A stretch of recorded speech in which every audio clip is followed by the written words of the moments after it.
নমস্কার শিক্ষার্থীরা, তোমরা কেমন আছো? নিশ্চয়ই ভালো ছিলে। আমি ডেইজি দেবনাথ, সহকারী শিক্ষক, দিনাজপুর সরকারি বালিকা উচ্চ বিদ্যালয় দিনাজপুর। দিনাজপুর সরকারি উচ্চ বালিকা বিদ্যালয়ে অনলাইন ক্লাসে তোমাদেরকে স্বাগতম। আজকে আমি সপ্তম শ্রেণীর বিজ্ঞান বিষয়ের অষ্টম অধ্যায় থেকে পড়াবো। অষ্টম অধ্যায় তো আমাদের রানিং চলতেছে, তোমরা তো জানোই আমরা পড়তেছি শব্দের কথা, তাই না শিক্ষার্থীরা?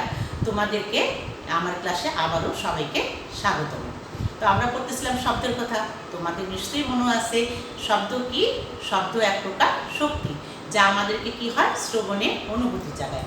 আর কি করছিলাম, যে শব্দের উৎপত্তি হয় কম্পনের মাধ্যমে, তাই না? আর শব্দ সঞ্চালিত হয় তিন মাধ্যমে, কঠিন, তরল, বায়বীয়, তিন মাধ্যমেই শব্দ সঞ্চালিত হয়।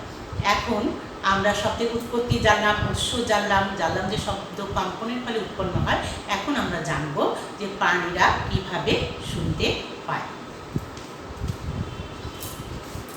প্রাণীরা কিভাবে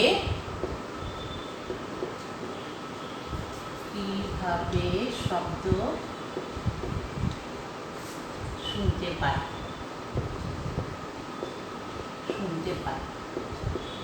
এইটা আমরা এখন জানব। আচ্ছা, শব্দ তো উৎপন্ন হলো কম্পন থেকে, তারপর কি হলো, সঞ্চালিত হলো, হয়ে আমাদের কান পর্যন্ত পৌঁছালো। তোমরা জানো আমাদের এই কানের যে বাইরের আকৃতিটা, এটা ফানেলের মতো। তারপর কি আছে, একটা ছিদ্র পথ আছে, তাই না? এই ছিদ্র পথের শেষে আছে একটা পর্দা, টান টান পর্দা। তো এই শব্দটা আমাদের কানের ভিতরে ছিদ্র পথ দিয়ে আস্তে আস্তে এই পর্দা পর্যন্ত পৌঁছালে কি হয়, এই কম্পনটা পর্দাটাকে কাঁপায়। পর্দা তখন একটা গুরুত্বপূর্ণ কাজ করে। কি করে জানো? এই শব্দের কম্পনের সঙ্গে সঙ্গে পর্দাটাও কাঁপতে থাকে। এভাবে কাঁপতে কাঁপতে পর্দা থেকে শব্দটা ভিতরে প্রবেশ করে। ভিতরে প্রবেশ করার পর আস্তে আস্তে শব্দটা এগিয়ে গিয়ে মস্তিষ্কে প্রবেশ করার পরে আমরা শুনতে পাই। তাহলে কি হলো একটু দেখি। এই যে শব্দ উৎপন্ন হলো, এইটা ধরো উৎস, তাই না? এর সব দিকেই তো শব্দ যাচ্ছে। এখান থেকে কি হচ্ছে, শব্দটা ঢেউয়ের মতো, আমরা দেখছিলাম না, সংকুচিত প্রসারিত হচ্ছে, মাধ্যমে একটা আন্দোলন সৃষ্টি হচ্ছে, আন্দোলনের মাধ্যমে শব্দটা এগিয়ে যাচ্ছে। এভাবে এগিয়ে যদি যায়, তাহলে ধরো এখানে আমাদের শ্রোতা আছে, শ্রোতা আছে। এই শ্রোতার কানের বহিকর্ণের ভিতরে, মানে কানের যে বাইরের আবরণ, সেখান দিয়ে প্রবেশ করলো, পরে ছিদ্র পথে আস্তে আস্তে আগায় যায়।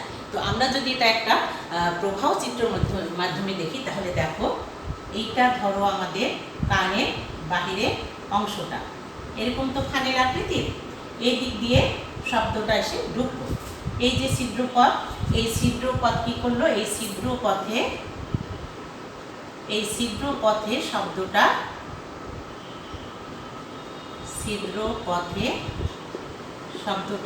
ঢুকলো কানের ভিতরে। তারপর কি হলো, ছিদ্রপথে ঢুকে গিয়ে কানের পর্দায় গিয়ে পৌঁছালো। কানের পর্দা, আচ্ছা, কানের পর্দায় গিয়ে পৌঁছে কি করে, কানের পর্দাটাকে শব্দটা কাঁপাচ্ছে। তাহলে পর্দা কাঁপানো, পর্দা কাঁপানোর পর কি করলো, এখান থেকে আস্তে আস্তে ভিতরে ঢুকতেছে,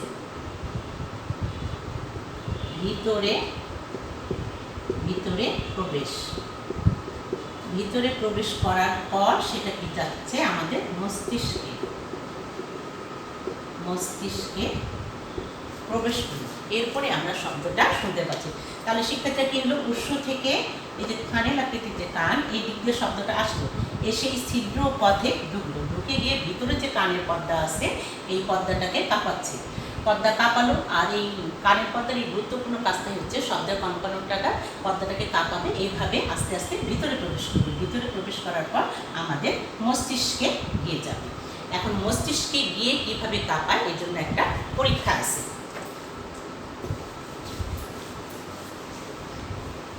পরীক্ষাটা আমরা দেখি। এটার জন্য তোমরা একটা টিনের কৌটা অথবা সফট ড্রিঙ্কের যে কৌটাটা আছে সেটাও নিতে পারো। দুই পাশ কেটে নিলে, আর তাহলে কি হলো, সফট ড্রিঙ্কের কৌটা। এই জায়গায় কি করলা, তোমরা একটা রাবারের বেলুন দিয়ে আটকাই দিলা। দেওয়ার পর এখানে কি করলো, কয়েকটা গমের দানা বা চালের দানা দিয়ে দিলাম। এখন তোমার বন্ধুকে এখানে বললা যে হুররে হুররে বলে চিৎকার করতে, তাহলে কি হবে, এই যদি এরকম মুখে নিয়ে হুররে বলে চিৎকার করে, এদিকে দেখবা এই গম বা চালের দানাগুলো কাঁপতেছে। আসলে এই ঘটনাটাই হয় যখন আমাদের কানের ভিতরে ছিদ্রটা ঢুকে উৎস থেকে, তখন কানের পর্দাটা, এখানে যেমন গমটা নড়াচড়া করতেছে, আমরা বুঝতে পারতেছি যে পর্দাটা কাঁপতেছে, এইভাবে পর্দাটা কাঁপে। এর ফলে কি হয়, এভাবে ভিতরে প্রবেশ করে তারপর মস্তিষ্কে যায়। তো আমাদের সপ্তম শ্রেণীতে তো এটা খুবই কম আছে, তোমরা শুধু এতটুকুই জেনে রাখো যে পর্দাটা কাঁপে, কাঁপার ফলে কি হয়, তারপরে আরও ভিতরে ঢোকার পরে মস্তিষ্কে গিয়ে পৌঁছায়, তারপর আমরা শব্দটা শুনতে পাই। আচ্ছা, এরপর আমরা দেখব শ্রাব্যতার সীমা। শ্রাব্যতার সীমা আর তার সঙ্গে নয়েজ, শ্রাব্যতার সীমা ও নয়েজ সম্পর্কে জানব। আচ্ছা, এই যে শব্দটা কম্পনের ফলে উৎপন্ন হচ্ছে, তাই না, অনেক রকম শব্দ, মানে বাইরে যদি বের হই অনেক ধরনের শব্দ শুনতে পাই। সব শব্দই কি আমরা শুনতে পাই না, আমরা কিন্তু সব ধরনের শব্দ শুনতে পাই না। তাহলে আমরা কি জানি, কম্পনের ফলে শব্দটা উৎপন্ন হচ্ছে, তাই না, কম্পন।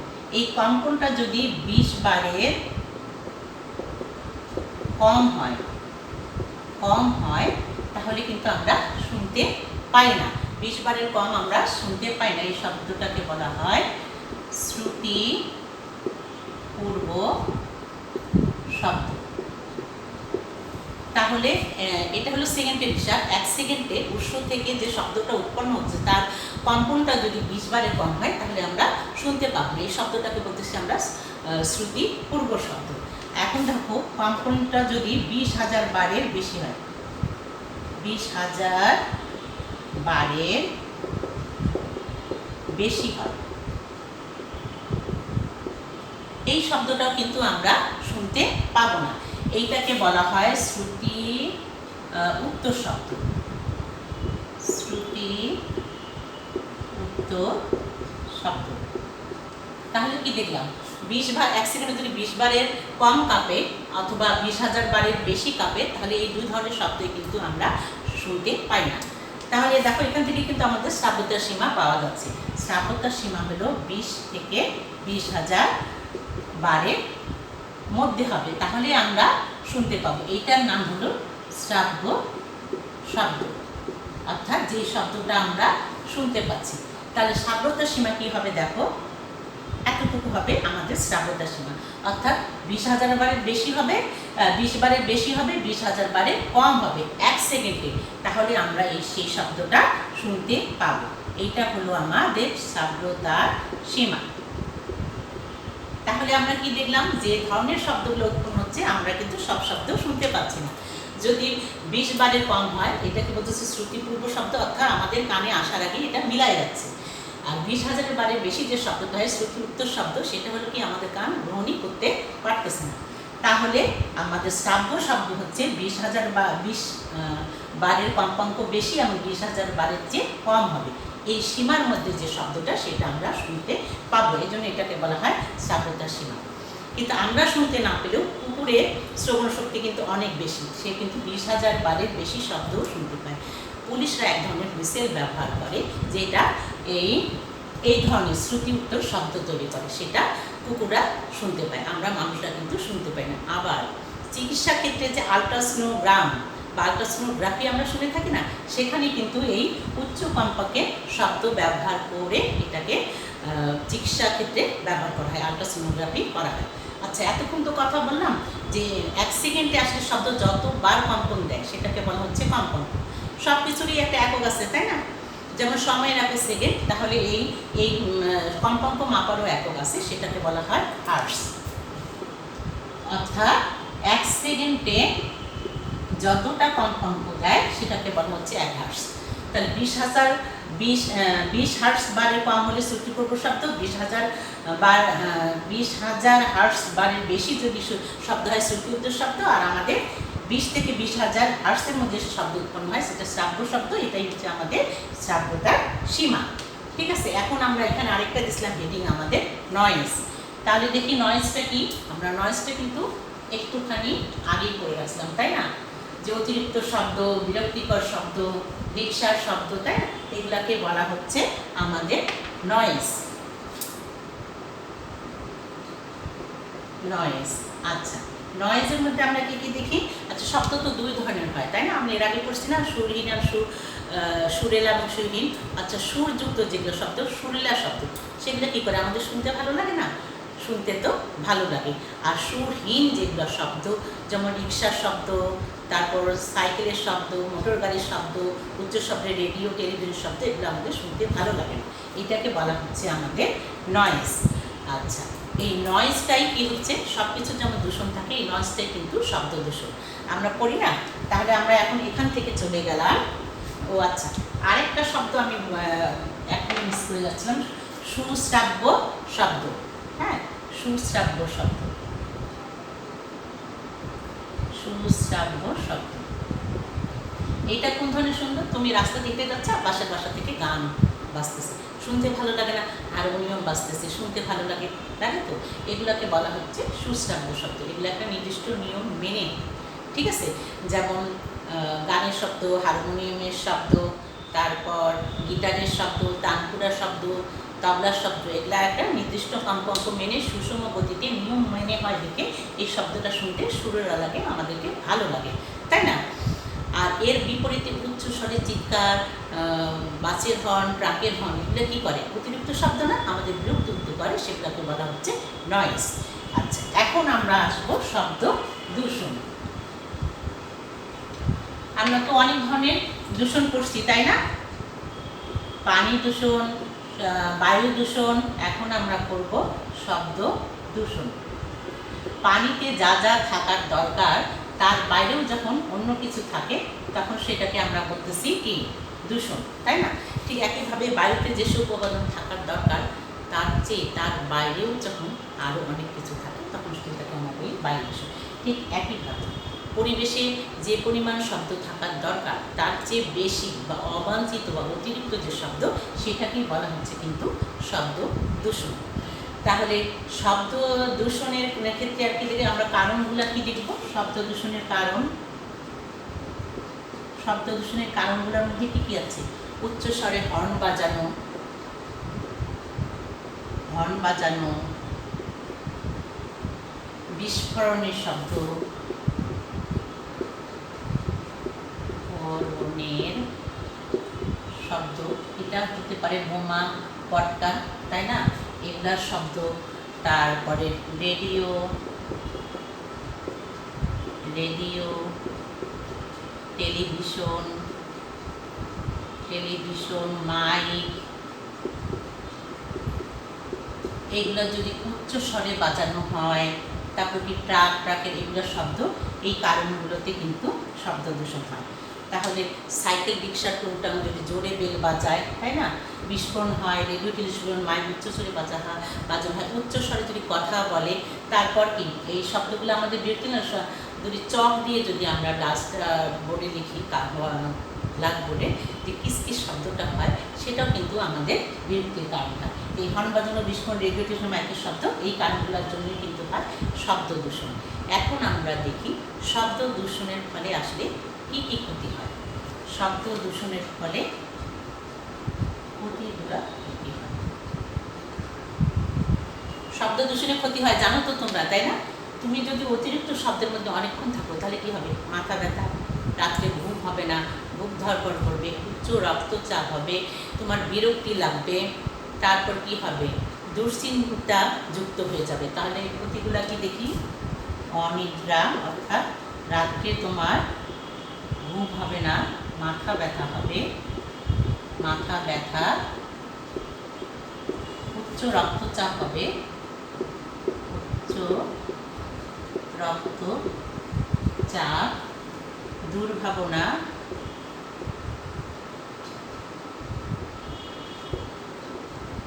ভাবনা, বিরক্তি,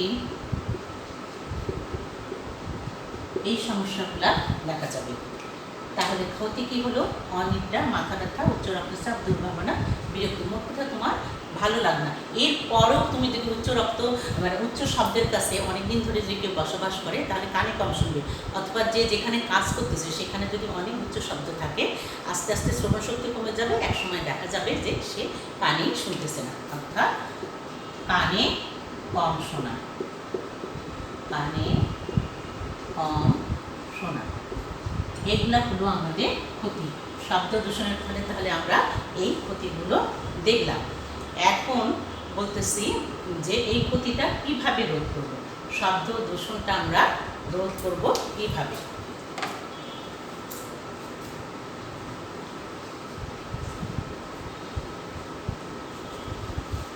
শব্দ দূষণ রোধের উপায়,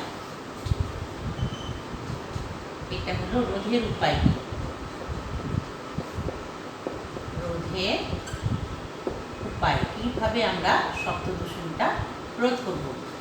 যেহেতু আমরা জানলাম যে অতিরিক্ত শব্দটাই আমাদের শব্দ দূষণের কারণ, তাই না? এই অতিরিক্ত শব্দটা যদি আমরা কমাই ফেলতে পারি তাহলে রোধ করতে পারব।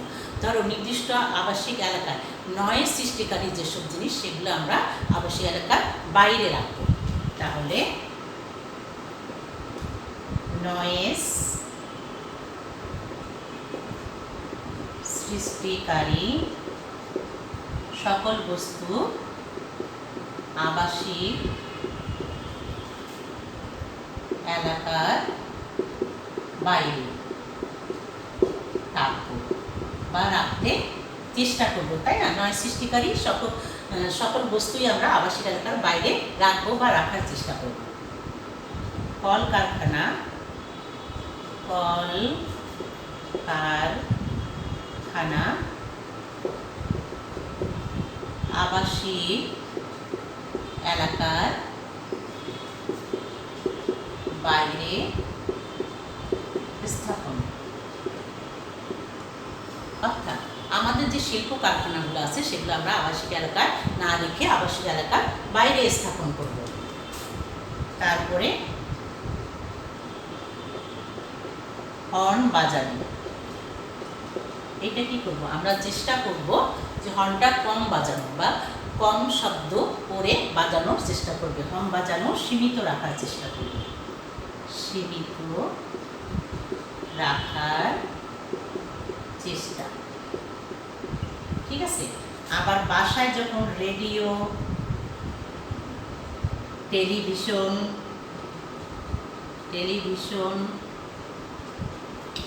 এগুলো এর ভলিউমটা আমরা কম রাখবো, উচ্চ স্বরে বাজাবো না, উচ্চ স্বরে না বাজানো। বা কেউ ক্যাসেট প্লেয়ারে গান শোনে না, সেটাও তোমার যতটুকু শুনতে ভালো লাগে বা অন্যের জন্য ডিস্টার্ব না হয়, বিরক্তির কারণ না হয়, সেইভাবে আমরা কী করবো? রেডিও, টেলিভিশন বা ক্যাসেট প্লেয়ারের সাউন্ডটা, শব্দটা উচ্চস্বরে না বাজিয়ে সৌম্য সহ, মানে তোমার যতটুকু শুনতে ইচ্ছে করে অতটুকুই শুনবো, কিন্তু অন্য কারো যেন বিরক্তির কারণ না হয় সেটা খেয়াল করবো। সর্বোপরি যেটা সবচেয়ে গুরুত্বপূর্ণ, এটা হলো গাছ লাগাবো। কারণ গাছ কি করে জানো? গাছ শব্দটাকে শোষণ করে নেয়, অর্থাৎ আবাসিক এলাকায় এবং রাস্তার ধারে দুই সারিতে দুই পাশেই আমরা যদি প্রচুর পরিমাণে গাছ লাগাই তাহলে শব্দ দূষণের হাত থেকে বাঁচা যায়। তাহলে আমরা কি দেখলাম দূষণ রোধের উপায়?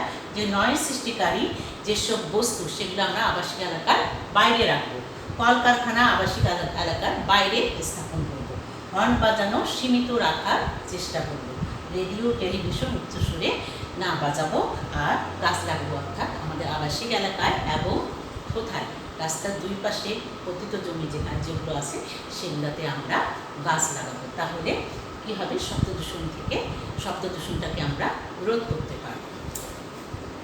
আচ্ছা, এরপরে আমরা দেখব শব্দ সৃষ্টিকারী যন্ত্রগুলো, কোন কোন যন্ত্র আসলে শব্দ সৃষ্টি করতে পারে। শব্দ সৃষ্টিকারী যন্ত্র, শব্দ সৃষ্টিকারী যন্ত্র। আচ্ছা, তোমরা কি বাঁশি দেখছো? কেউ দেখে থাকছো? বাঁশিটা কেমন? একটা লম্বা পাইপের মতো, তাই না? এখানে বাজানোর জন্য এরকম চ্যাপটা থাকে, এখানে কি থাকে? এরকম ছিদ্র করা থাকে, তাই না? বাঁশি, বাঁশি দিয়ে কিন্তু শব্দ সৃষ্টি করা যায়। এটা কি মুখে লাগায়? কোনো বাঁশির কি দৈর্ঘ্যটা বেশি, কোনটা খাটো, আবার এখানে যে ছিদ্রগুলো থাকে এগুলো ছোট বড় থাকে। অর্থাৎ বাঁশির ভিতরে যখন জোরে ফু দেওয়া যায়, এই ফুটার মাধ্যমে আঙ্গুল দেখো এরকম নাড়াচাড়া করে, এভাবে বাঁশির সুরের তীক্ষ্ণতা ঠিক করা হয়। সুরেলা হবে, মোটা হবে, চিকন হবে, ঠিক আছে? এভাবে এটা নিয়ন্ত্রণ করা হয়। কখনো বাঁশির দৈর্ঘ্যটা বড় হয়, কখনো খাটো হয়, কখনো এখানে যে ছোট ছোট ছিদ্রগুলো আছে এগুলো বেশি হয় কম হয়, এগুলোর সাহায্যে বাঁশির তীক্ষ্ণতা বা কী বলে যদি একটু তীক্ষ্ণ সুর, হালকা সুর, এই সুরগুলা নিয়ন্ত্রণ করা হয়। বাঁশির পরে আর কি থাকতেছে? একতারা, দোতারা। একতারা দেখছো নিশ্চয়ই? একতারায় কি থাকে? এইখানে একটা চাবির মতো থাকে, এখানে একটা তার থাকে, তাই না? এই একতারার এই তারটা চিকন মোটা, টান টান, ঢিল, এভাবে করা হয়। আবার কি এটা এরকম করে নাড়ানো অথবা এরকম টেনে ছেড়ে দেওয়া, যারা বাজায় তারা দেখো না এরকম করে ধরে এরকম করে বাজায় না? তো এটা এভাবে কিন্তু এর সুরটা নিয়ন্ত্রণ করা হয়। চিকন মোটা তীক্ষ্ণ এভাবে এটা নিয়ন্ত্রণ করা হয়। দোতারা ক্ষেত্রে তাহলে আমরা কি দেখলাম? একতারা, আরেকটা হলো দোতারা। একতারায় করে একটা তার থাকে, দোতারায় তোমাদের বইয়ের ছবি দেওয়া আছে, দোতারায় থাকে দুইটা তার। তাহলে এটা কি করে? এভাবে চিকন মোটা করে তারের দৈর্ঘ্যটা বাড়ায় কমায়, টান টান করে আঙ্গুলের সাহায্যে টানে, মানে নড়াচড়া করে কম্পন সৃষ্টি করে এই সুরটা নিয়ন্ত্রণ করা হয়। আচ্ছা, এইগুলো তো হলো আমাদের সুরেলা যন্ত্র, তাই না? শুনতে ভালো লাগে, তাই না? এখন আমরা যখন রাস্তায় বের হই, সাইকেল রিক্সার বেল আছে না? বেল তো বাজে, তাই না? এটা কিভাবে নিয়ন্ত্রণ করা হয়? এই সাইকেল বেলটা খেয়াল করে দেখবা, এরকম একটা বাটি পুহুর করা থাকে, আর এখানে এরকম একটা থাকে যে এটাতে নাড়ার পরে শব্দের ভিতরে একটা হাতুড়ি থাকে। এটা যখন এভাবে চাপ দেয়, ভিতরে হাতুড়িটার মধ্যে আঘাত করে একদম শব্দ হয়, এবার আমরা টুংটাং শব্দটা শুনি। তো এইভাবেই শব্দ করে কি হয়, পথচারীকে সাবধান করা হয় যে পিছনে সাইকেল আছে, রিক্সা আছে, তাই না? তো এই শব্দকারী আমরা এই 3 ধরনের যন্ত্র কিন্তু আমরা দেখলাম। তাহলে আজকে আমরা কি কি পড়লাম? প্রথমত পড়লাম যে প্রাণীরা কিভাবে শুনে, কিভাবে যে কানের আকৃতিতে আমাদের কান আছে, এই কানের ভিতরে যে পর্দা আছে সেখানে কি হয়, শব্দটা প্রবেশ করে পর্দাটাকে কাঁপায়, তারপর আস্তে আস্তে মস্তিষ্কে যায়, তাই না? মস্তিষ্কে যাওয়ার পরে আমরা শুনলাম।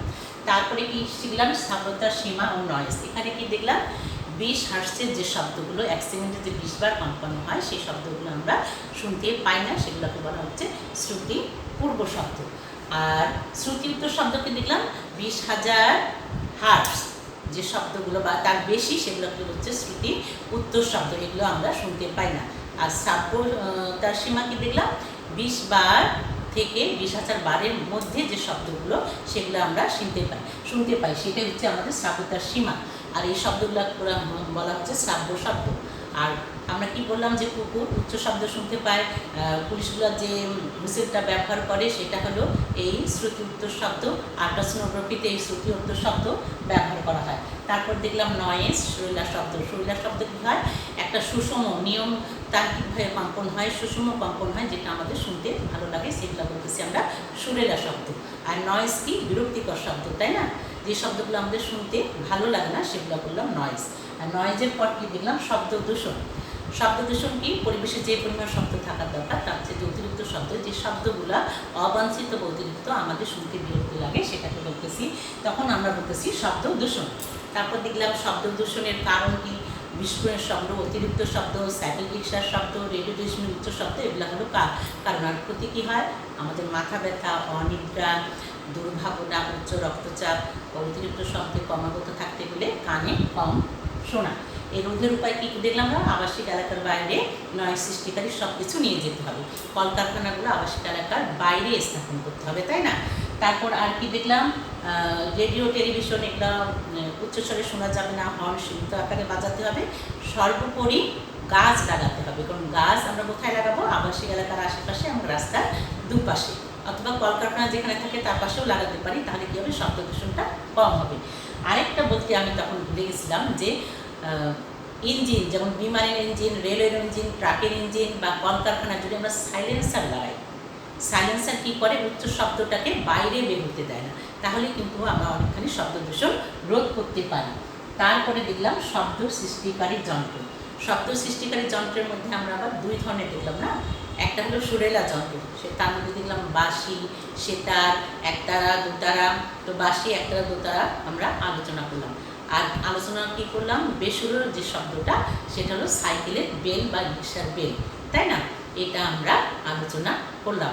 তো শিক্ষার্থীরা, আমার মনে হয় শব্দের কথা অধ্যায় থেকে তোমাদের আর যদি আরেকটু বইটা তোমরা সুন্দর করে পড়ে নাও, তাহলে আর কোনো সমস্যা থাকবে না। ঠিক আছে শিক্ষার্থীরা, আজকে এ পর্যন্তই। সবাই ভালো থাকবে, সবাই একটু পড়াশোনা করবে। সবাইকে ধন্যবাদ জানিয়ে শেষ করছি।